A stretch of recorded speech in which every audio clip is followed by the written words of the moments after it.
Imagine करिए आपने एक प्लॉट खरीदा और रजिस्ट्री भी हो गई, घर भी बन गया और सब कुछ सही लग रहा है। लेकिन एक दिन पता चले कि जिस जमीन पर आपका घर बना है वो गवर्नमेंट की है और आप सिर्फ उस पर रहने का राइट रखते हो। जी हाँ, इसको ही कई जगह नजूल लैंड बोला जाता है।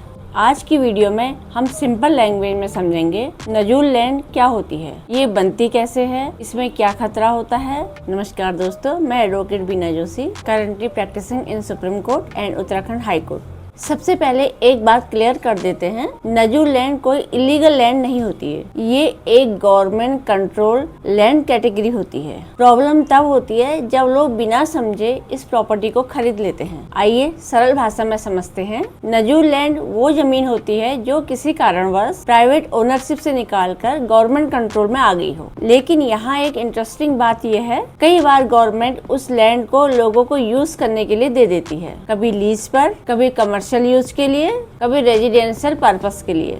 अब समझते हैं ये लैंड गवर्नमेंट के पास आती कैसे है। पुराने समय में किसी लैंड ओनर की डेथ हो गई और उसका कोई लीगल हायर नहीं होता है तो प्रॉपर्टी गवर्नमेंट के कंट्रोल में चली जाती है।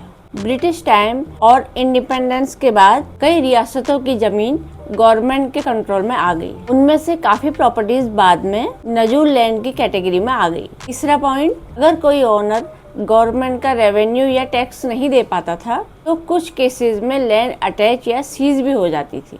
और चौथे पॉइंट पर हम बात करते हैं छोड़ी हुई प्रॉपर्टी, पार्टीशन और कुछ स्पेशल हिस्टोरिकल सिचुएशन में अबेंडेंड प्रॉपर्टीज भी गवर्नमेंट कंट्रोल में चली गई थी। इंडिया में कई लोगों को लगता है रजिस्ट्री हो गई मतलब प्रॉपर्टी मेरी हो गई, लेकिन नजूल लैंड की प्रॉपर्टी में रियलिटी कभी कभी अलग होती है। मान लीजिए सरकार ने किसी को 90 साल की लीज दे दी थी। अब उस आदमी ने रजिस्ट्री कर ली, घर बना लिया और प्रॉपर्टी आगे बेच दी, लेकिन जमीन का जो असली मालिक है वो गवर्नमेंट ही रहती है। यानी आप घर के ओनर हो सकते हो लेकिन जमीन के नहीं। अब यहाँ पर महत्वपूर्ण टर्म आती है फ्री होल्ड। फ्री होल्ड का मतलब स्ट्रॉन्गर ओनरशिप राइट। स्टेट में गवर्नमेंट लेटर पॉलिसी लाती है जहाँ लीज होल्ड नजूल प्रॉपर्टी फ्री होल्ड में कन्वर्ट करवाई जा सकती है, लेकिन फीस लगती है, अप्रूवल लगता है और पेपर वर्क होता है।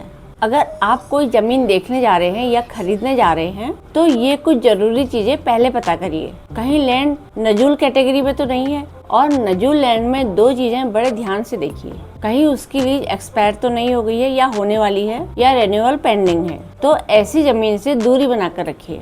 इस तरह के प्रॉपर्टी के पेपर्स को हमेशा ध्यान से पढ़ लीजिए। अब मैं ये नहीं कह रही कि हर नजूल प्रॉपर्टी खतरनाक होती है। बहुत लोग प्रॉपरली कई लीगल नजूल प्रॉपर्टी में काफी डिकेड से रह रहे हैं, लेकिन प्रॉपर्टी खरीदने से पहले कैटेगरी समझना बहुत जरूरी होता है। आशा है आपको ये वीडियो अच्छी लगी होगी। इस वीडियो में मैंने आपको नजूल लैंड के बारे में संक्षिप्त में समझाया है। ऐसे ही कानूनी जानकारी सरल भाषा में प्राप्त करने के लिए चैनल को सब्सक्राइब करें और वीडियो को लाइक करें। धन्यवाद।